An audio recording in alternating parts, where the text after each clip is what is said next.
Comment అని అందరి దగ్గర వచ్చే చిన్న కామెంట్, సినిమాటిక్ లిబర్టీ ఎక్కువ తీసుకున్నారు, అలాగనే లాజికల్ దాటి తీసుకున్నారు కొంచెం అన్న ఒక కంప్లైంట్ ఉంది. దాన్ని మీరేమంటారు? ఎక్కడండి, ఏ విధంగా? సినిమా కథలో కానీ ఇప్పుడు సోకులపాలెం అన్నది ఎక్కడ ఉందా ఏంటా అన్నది పక్కన పెడితే వాళ్ళు అంత బాధపడుతూ కూడా అక్కడే ఉండడము, అతనికి అందుబాటులోనే ఉండడము అన్నది ఒకటి. ఖాన్ సార్ ఎక్కడుంది సార్? సార్ యాక్షన్ ఫిలిమ్స్కి అడ్రిలిన్ బిగ్ స్క్రీన్ ఎక్స్పీరియన్స్కి సోకులపాలెం ఎక్కడ ఉంటుంది? ఓల్డ్ సిటీలోనా, న్యూ సిటీలోనా? నేను అంటున్నది సార్, ఇప్పుడు సినిమాటిక్ లిబర్టీ అంటున్నాను. సినిమా కథ హైదరాబాద్లో జరిగినట్టు చూపించారు కదా. మీ పాయింట్ అర్థమైంది.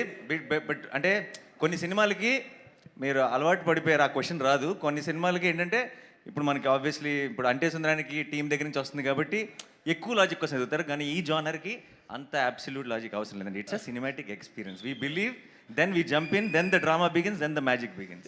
థ్యాంక్ యూ గారు. సార్, చాలా సినిమాల్లో హీరో విలన్ కొట్టుకుంటారు సార్. హీరో దగ్గర గన్ ఉంటుంది, విలన్ దగ్గర ఏముండదు. కాల్ చేస్తే ఇంటర్వల్ కూడా అయిపోతుంది సినిమా. చివరి దాకా ఎందుకు రన్ అవుద్ది? అదే ఇందులో అలాంటిది కూడా ఉంది. అంతే కాదు అజయ్ ఘోష్ మనుషులకి శనివారం నాడే హీరో ఫైట్ చేస్తాడని తెలుసు, కానీ వాళ్ళు ప్రతి శనివారం వచ్చి అటాక్ చేస్తారు తప్ప మిగతా రోజులు అటాక్ చేయరు. ఆ సినిమాటిక్ లిబర్టీ గురించి మాట్లాడా సార్. మిగతా రోజులు అటాక్ చేస్తుంటే పారిపోతూ నాన్నకు ఒకసారి పడింది, అక్కకు ఒకసారి పడింది, ఫ్యామిలీ అంతా ఎఫెక్టెడ్ అని చెప్పాం మొత్తం. ఇప్పుడు సో డెఫినెట్గా I think first Sai Kumar గారు చెప్పే స్టోరీ అంతా ఇదే.